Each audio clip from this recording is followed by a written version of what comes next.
तो चार मीनार के ये वाले हिस्से में जो आप देख रहे हैं ये है इलीगल मंदिर का कंस्ट्रक्शन।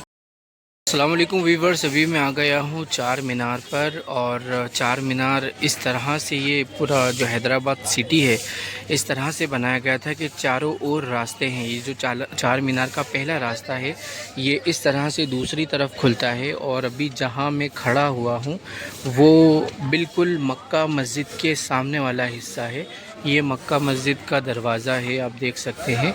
एक और सबसे ज़्यादा इम्पॉर्टेंट, जैसे कि अभी मैंने सारे वीडियोस बनाए हैं कुतुब शाही डायनेस्टी के मकबरों के और गोलकोंडा किला के। कुतुब शाही जो डायनेस्टी रही वो गोलकोंडा सल्तनत के नाम से जानी जाती है। और उसके जो पाँचवें सुल्तान थे मोहम्मद कुली कुतुब शाह, उन्होंने चार मीनार का निर्माण कराया था और मक्का मस्जिद का निर्माण कराया था। तो दोस्तों अभी यहाँ आप देख सकते हैं कि लगभग सुबह का टाइम है और अभी से ही यहाँ पर रश शुरू हो चुका है। एक ज़रूरी चीज़ मैं आपको बताता हूँ कि अभी इंडिया में एक सबसे ज़्यादा ये एक सीज़न चल रहा है कि मुस्लिम्स जो मकबरे या मज़ार या जो मस्जिदें लीगल हैं उनको डिस्ट्रक्ट किया जा रहा है। लेकिन आप देखेंगे कि बिल्कुल चार मीनार से लगकर उसके बिल्कुल करीब ही में एक इलीगल मंदिर का कंस्ट्रक्शन है। और उसके डिस्ट्रक्शन के लिए किसी तरह का गवर्नमेंट का कोई ऐसा इनिशिएटिव नहीं दिखता। लेकिन जो मुस्लिम बहुत सारे लीगल यहाँ पर मॉन्यूमेंट्स होते हैं इंडिया में, तो उसको डिस्ट्रक्ट करने के लिए बहुत जल्दी इनिशिएटिव ले लिया जाता है। दोस्तों मोहम्मद कुली कुतुब शाह ने चार मीनार का निर्माण 1591 में करवाया था, यानी कि मुग़लों के आगमन से भी पहले। बाबर 1526 में आए थे और ये चार मीनार उनके लगभग 40 साल पहले बन चुका था। ये देख सकते हैं चार मीनार कितना ज़्यादा भव्य और बड़ा है। इसका साइज़ अंदर की तरफ से भी आप देखें। अभी शायद टिकट मिल रहा है या नहीं, क्योंकि चार मीनार में ऊपर भी जा सकते हैं। और अगर जैसे ही यहाँ पर टिकट की इन्फॉर्मेशन मिलती है तो मैं ऊपर का भी वीडियो बनाऊँगा। चार मीनार से बैक साइड की तरफ अब जब देखते हैं तो एक गेट नज़र आता है। इसी तरह के चारों ओर एक ज़माने में गेट होते थे और काफ़ी दूर तक होते थे।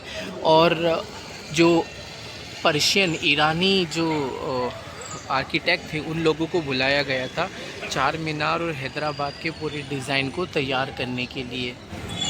दोस्तों मैं आपको बता रहा था कि चार मीनार के लिए काफ़ी सारे दरवाज़े बनाए गए थे इंटर करने के लिए।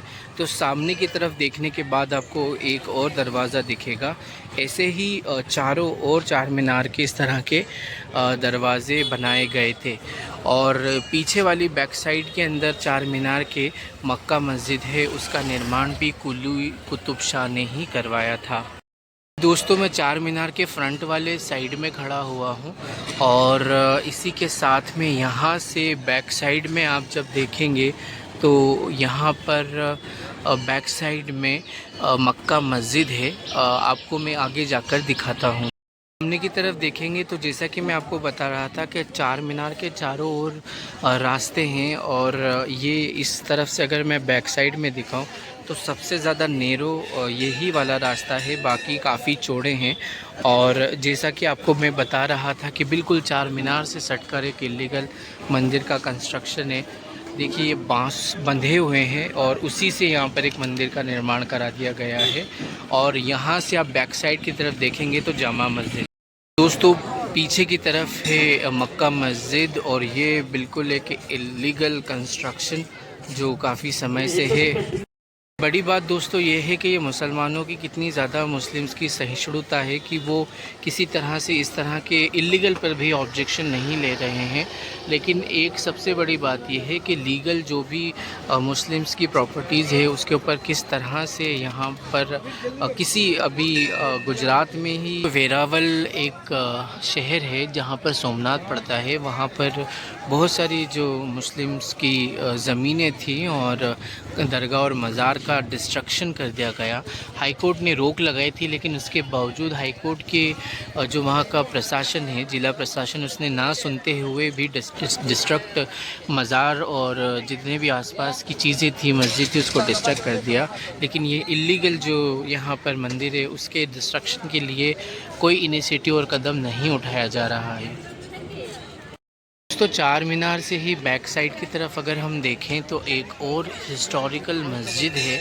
अभी मैं उस मस्जिद का अंदर से वीडियो बनाने वाला हूँ। ये जो मीनारे आप देख रहे हैं ये उसी हिस्टोरिकल मस्जिद के हैं। तो चार मीनार से थोड़ी ही दूरी पर जब हम बैक साइड में देखते हैं तो यहाँ पर एक और हिस्टोरिकल मस्जिद है, उसका भी एक वीडियो मैं अंदर से बनाने वाला हूँ। तो चार मीनार की पास में जो ये इलीगल टेंपल है, इसकी भी हिस्ट्री बड़ी अजीब सी है कि एक अल्लाह करके एक लेडी हुआ करती थी और वो लेडी इसी कोने पर बैठा करती थी और उसके बाद में फिर उसने एक यहाँ पर पत्थर रखा और उसमें आंखें लगा दी और फिर कहानी शुरू हो गई। जैसे कि आप यहाँ पर पूरी लाइन देख सकते हैं इस टेंपल पर। तो ये चार मीनार के पास में ऐसा एक इलीगल कंस्ट्रक्शन और फिर ये बहुत लंबी चौड़ी कहानी बन गई। एक और यहाँ पर कंस्ट्रक्शन है और सब ये वक्फ की ही ज़मीन रही है, इलीगल कंस्ट्रक्शन है। एक और चीज़ दोस्तों यहाँ पर ये देख सकते हैं आप कि यहाँ चार मीनार से सामने की तरफ एक और इलीगल आपको यहाँ पर मंदिर दिख जाएगा। अब ये आप समझ सकते हैं कि मुस्लिम्स का कितना बड़ापन है कि जहाँ पर मेन चार मीनार में जहाँ पर सबसे ज़्यादा मुस्लिम पॉपुलेशन है और हैदराबाद के मुस्लिम ही सबसे ज़्यादा स्ट्रॉन्ग है, लेकिन उसके बावजूद आप देखें कि उनके अंदर कितनी सहिष्णुता, कितना प्रेम और सद्भावना है कि वहाँ यहाँ पर दो इस तरह के इलीगल जो टेम्पल्स का कंस्ट्रक्शन किया गया, लेकिन मुस्लिम्स किसी तरह का यहाँ पर इस नफ़रत नहीं करते और जो उनका हक है कि अधिकार है कि इलीगल कंस्ट्रक्शन को हटाया जाए, लेकिन इसके बावजूद किसी तरह का प्रोपोगेंडा नहीं करते, लोगों को यहाँ से भगाते नहीं हैं। तो ये बहुत बड़ी मुस्लिम टीचिंग्स हैं और काश जो हमारे देश के नफ़रतवादी इस टेंपल को देखकर समझ पाएंगे, मुसलमानों से, मुस्लिम से प्रेम करने लगे कि और उनके ख़िलाफ़ जो जातिवादी और नफ़रतवादी और संप्रदायवादी लोगों ने अभी प्रोपेगेंडा बना रखा है कि मुस्लिम्स जितने भी मज़ार और मस्जिदें हैं उनको डिस्ट्रक्ट किया जाए और मुस्लिम्स के ख़िलाफ़ मॉब लिंचिंग और नफ़रत पैदा की जाए। तो उन लोगों को यहाँ की चीज़ देखकर थोड़ा सा सबक हासिल करना चाहिए कि उनके अंदर भी थोड़ा प्रेम है। जितने भी नफ़रतवादी, जातिवादी और संप्रदायवादी हमारे देश के अंदर पनप रहे हैं। तो चार मीनार का टिकट लेकर अभी चार मीनार के अंदर एंट्री कर चुका हूँ मैं और आप देख सकते हैं कि उस ज़माने का फाउंटेन आज भी यहाँ पर लगा हुआ है। ये जो साइट है ये ASI के अंडर में है, आर्कियोलॉजिकल सर्वे ऑफ इंडिया के। और दोगलापना तो देखिए ASI का कि कितनी हर जगह मुस्लिम्स अगर कहीं रहते हैं तो उनको बाहर निकालने की ये लोग बात करते हैं और यहाँ पर जो इलीगल कंस्ट्रक्शन किया गया है ASI उस मंदिर को हटाने को ही तैयार नहीं है। आर्कियोलॉजिकल ऑफ सर्वे इंडिया का दोगलापन चार मीनार के अंदर। और दोस्तों उसका दोगलापन इस वजह से है कि मुस्लिम्स एजुकेशन हासिल नहीं कर रहे हैं, जिसकी वजह से ये सारी प्रॉब्लम्स क्रिएट हो रही है। और सामने की तरफ जो देख रहे हैं चार मीनार के बाद में दो गेट और हैं।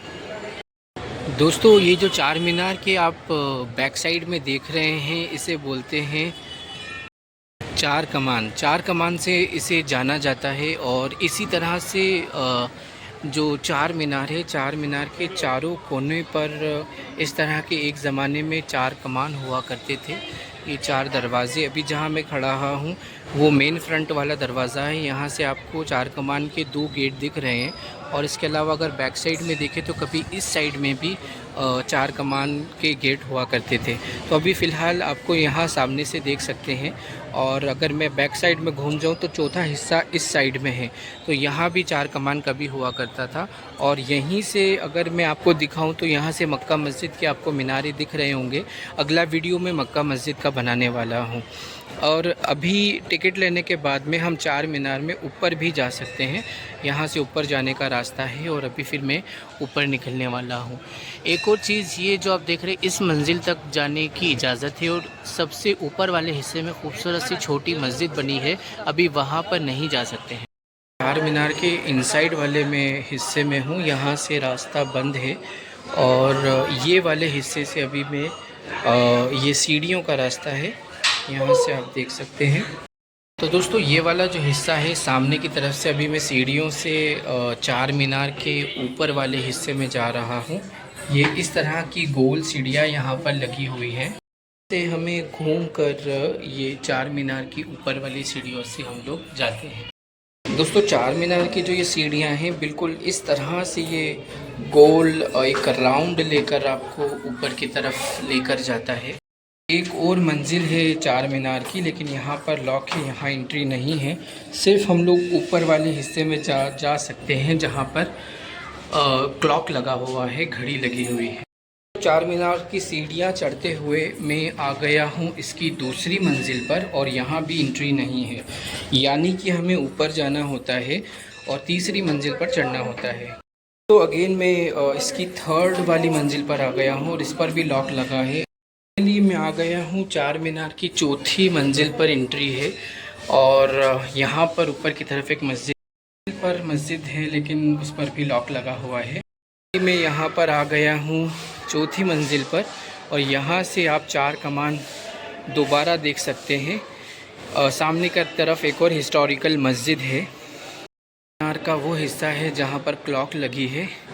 हैदराबाद के निज़ाम ने यहाँ पर घड़ी लगवाई थी इस वाली बिल्डिंग वाले हिस्से पर। बाहर से मैंने वीडियो बनाकर दिखाया था आपको, ऊपर से एक बार और मैं जब बाहर जाऊँगा तो आपको वीडियो बनाकर दिखा दूँगा। अभी चार मीनार के मैं पूरे ऊपर वाले हिस्से पर हूँ और यहाँ पर जो आप देख रहे हैं ये अल्लाह और अल्लाह के रसूल का नाम यहाँ पर लिखा हुआ है डिज़ाइन के अंदर। और साथ ही आप देख सकते हैं कि दो शेर हैं, क्योंकि ये पर्शियन जितनी भी दक्कन सल्तनतें हैं, कुछ ब्राह्मण कुछ जॉर्जियन कन्वर्टेड क्रिश्चियन थे और ये पर्शियन शिया सेक्ट्स से थे। तो ज़्यादातर इन्होंने जो एनिमल के डिज़ाइन भी रखे हैं, सामने की तरफ देख सकते हैं जैसे कि ये डॉग दिख रहा है या सियार है। तो यहाँ पर दक्कन सल्तनत में आपको ऐसे बहुत सारे डिज़ाइंस दिख जाएंगे। यहाँ पर हम चारों ओर घूम सकते हैं और हैदराबाद के जिस तरह से उसे बनाया गया था उसका पूरा स्ट्रक्चर हम यहाँ से देख सकते हैं।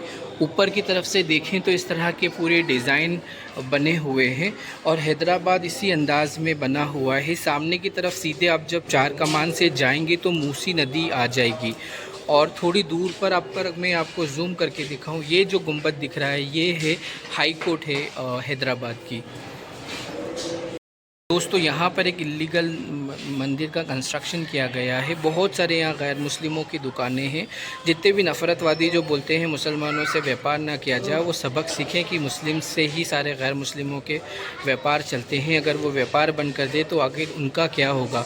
तो ये मुस्लिम्स का बहुत बड़ापन है और उनकी सहिष्णुता और भाईचारा है। नफ़रतवादियों को मुसलमानों से मुस्लिम से सबक सीखना चाहिए कि जिस तरह से वो उनके बॉयकॉट की बात करते हैं। अगर मुस्लिम्स बाइकआउट करने लगे तो सोचें पूरे हिंदुस्तान में कितने सारे शहर मुस्लिम्स ने निर्माण किए हैं और जामा मस्जिदों के आसपास बहुत सारे गैर मुस्लिमों की रोज़ी चलती है। अगर वही बाइकआउट कर दे और अपनी दुकानों से उन्हें निकाल दे तो उनके रोज़गार का और उनके परिवार का क्या होगा। तो कम से कम मुसलमानों से मुस्लिम से उन्हें भाईचारा, प्रेम और सपोर्ट सीखना चाहिए। मैं दूसरी तरफ जा रहा हूँ और ये इस से भी आप देख सकते हैं कि चार मीनार की खूबसूरती एक अलग ही नज़ारा है। और नीचे की तरफ थोड़ा सा अगर आप देखेंगे तो यहाँ पर एक घड़ी जो हैदराबाद के निज़ाम थे उनके द्वारा लगाई गई थी। तो सबसे ज़्यादा बड़ी बात यह कि एएसआई यहाँ कुछ करता तो नहीं है, लेकिन यहाँ टिकट लगा है। एएसआई हर जगह जितने भी मुस्लिम मॉन्यूमेंट्स है उससे अर्निंग तो करता है, लेकिन वहाँ पर किसी भी तरह का जो कंस्ट्रक्शन का या रेस्टोरेशन का काम होता है वो काम वो लोग नहीं करते हैं। इसकी एक सबसे बड़ी वजह दोस्तों, मैं एक एग्ज़ाम्पल अगर आपको दूं तो कुतुब शाही जो सल्तनत रही है गोलकोंडा की, गोलकोंडा सल्तनत के अंदर जितने भी मकबरे रहे हैं उसका काम आगा ख़ान ने करवाया है। और जो ट्रस्ट है ये इसका वीडियो डिस्क्रिप्शन में है, वो वीडियो आप ज़रूर देखिएगा। और ऐसा ही वहाँ कोई काम नहीं करवा रहा है। से पूरा आप नज़ारा देख सकते हैं चार मीनार का। और इस बिल्डिंग पे सिर्फ आने का ही चार्ज 20 रुपीज़ ऑनलाइन है, 25 रुपीज़ ऑफ़लाइन है। तो करोड़ों में यहाँ पर चार मीनार से कमाई होती है, लेकिन किसी भी तरह का डेवलपमेंट मॉन्यूमेंट्स का यहाँ पर नहीं हो रहा है। तरफ देख सकते हैं वहाँ से एंट्री होती है ऊपर आने के लिए, लगभग चौथी मंजिल पर आपको ऊपर आना होता है वहाँ से। मीनार के ऊपरी वाले हिस्से से आप चारों तरफ इस तरह से घूम सकते हैं। और मक्का मस्जिद के बाद ये वाला जो हिस्सा है यहाँ से भी कभी चार कमान हुआ करता था, लेकिन अब वो हिस्सा मौजूद यहाँ पर नहीं है। और दोस्तों सामने वाले हिस्से में जो नीचे की तरफ आप देख रहे हैं वहाँ से ये एग्ज़िट होता है, आप एग्ज़िट कर सकते हैं वहाँ से। मैं नीचे की तरफ जा रहा हूँ चार मीनार से। और यहाँ से अगर मैं ये वाले हिस्से से आपको दिखाऊं तो इधर जो यहाँ के निज़ाम थे, नवाब थे, उनका एक महल है, उस महल का वीडियो बनाऊंगा। देख सकते हैं मुस्लिम यहाँ पर कितने ज़्यादा बैकवर्ड है। के लिए किसी तरह का काम नहीं किया जा रहा है, रोड्स अवेलेबल नहीं है, प्रॉपर काम नहीं है, लेकिन एएसआई को पैसे ज़रूर चाहिए। ये सारी जो इमारतें हैं कहीं ना कहीं बहुत सारा जो काम है आगा खान ट्रस्ट ने यहाँ का भी करवाया था, और पैसे जो है एएसआई ले रहा। तो दोस्तों अभी मैं यहाँ से जो मेन एक और अलग रास्ता है, यहाँ से मैं नीचे की तरफ जा रहा हूँ। ये ऐसे चारों ओर गेट अवेलेबल हैं, लेकिन रास्ते एक एग्जिट। तो यहाँ से मैं चौथे माले से जा रहा हूँ। ऊपर की तरफ एक मस्जिद है, लेकिन वहाँ अभी जाने पर ताला है और रोक है। तो यहाँ से मैं तीसरी वाली मंजिल है, और इसके बाद में फिर लास्ट स्टेप आता है जहाँ से हम नीचे जा सकते हैं। ये फर्स्ट मंजिल है, फाइनल रहेगा जिससे हम लोग नीचे की तरफ पहुँच जाते हैं। फाइनल है और मैं यहाँ से नीचे पहुँचने वाला हूँ चार मीनार पर नीचे की तरफ, और यहाँ से हम लोग एग्ज़िट हो सकते हैं। जो रास्ते आप देख रहे हैं चारों ओर से, चारों मीनारों से हम ऊपर की तरफ जा सकते हैं, लेकिन सिर्फ इतने ही हिस्से पर जाने की इजाज़त है। दोस्तों मोहम्मद कुली कुतुब शाह ने चार मीनार के अलावा यहाँ बहुत सारे निर्माण कराए थे, जिसमें से एक सिस्टमेटिक ऑर्गेनाइज सिटी हैदराबाद का निर्माण कराया था। हैदराबाद का जो नाम रखा था उन्होंने अपनी पत्नी भाग्यमती के नाम पर रखा था, भाग्यनगर। और फिर उनकी पत्नी ने जब इस्लाम कबूल कर लिया था तो उनका नाम हैदर महल रखा गया था, और उन्हीं के नाम पर, उनकी पत्नी के नाम पर ही इस शहर का नाम हैदराबाद रखा गया था। तो हैदराबाद का नाम जो है कुली कुतुब शाह जो सुल्तान रहे हैं उनकी पत्नी के नाम पर रखा गया है, जिनका नाम था हैदर महल। तो हैदर महल मोहम्मद कुली कुतुब शाह ने अपनी पत्नी के नाम पर इस शहर का नाम रखा था।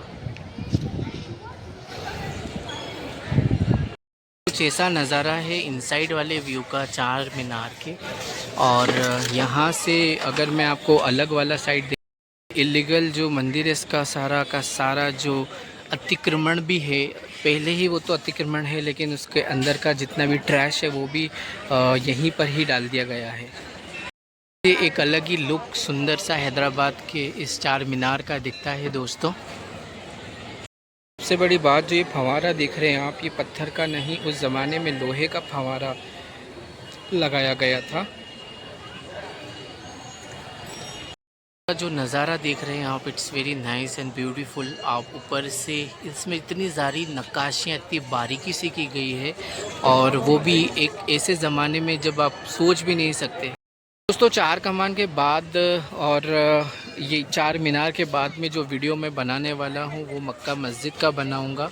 और यहाँ पर से जैसा कि मैं बता रहा था कि वफ़ की ज़मीनों पर ही ढेर सारे यहाँ पर मंदिर टेंपल वगैरह सब बन जाते हैं। एएसआई भी मानता है कि जो मंदिर है वो इलीगल है, लेकिन फिर भी एएसआई सिर्फ मानता है, एएसआई को सिर्फ मुस्लिम्स प्रॉपर्टी छीनना होती है और मुसलमानों के लीगल जो उनके अधिकार है वो छीनना होते हैं गवर्नमेंट को भी। उसकी वजह सिर्फ ये कि मुस्लिम शिक्षित नहीं है, शासन प्रशासन जुडिशरी का हिस्सा नहीं है। अगर वो जुडिशरी का, शासन का, प्रशासन का हिस्सा बनेंगे एजुकेशन के थ्रू, शिक्षा के थ्रू, ज्ञान के थ्रू, तो उन पर होने वाला अन्याय जो है, अत्याचार जो है, भेदभाव है, वो ख़त्म हो जाएगा। क्योंकि वो खुद गवर्नमेंट इंस्टीट्यूशन का जो हुकूमत का हिस्सा बनेंगे, तो अगर हुकूमत का हिस्सा बनेंगे तो निज़ामत का भी हिस्सा बनेंगे। जैसे निज़ाम यहाँ के थे तो निज़ामत का हिस्सा बनना बहुत ज़्यादा ज़रूरी है, तभी जो मुस्लिम्स हैं वो इस तरह के भेदभाव से बच पाएंगे। तो चार मीनार के ये वाले हिस्से में जो आप देख रहे हैं ये है इलीगल मंदिर का कंस्ट्रक्शन है, और सामने की तरफ से आप जो देखेंगे वो है मक्का मस्जिद।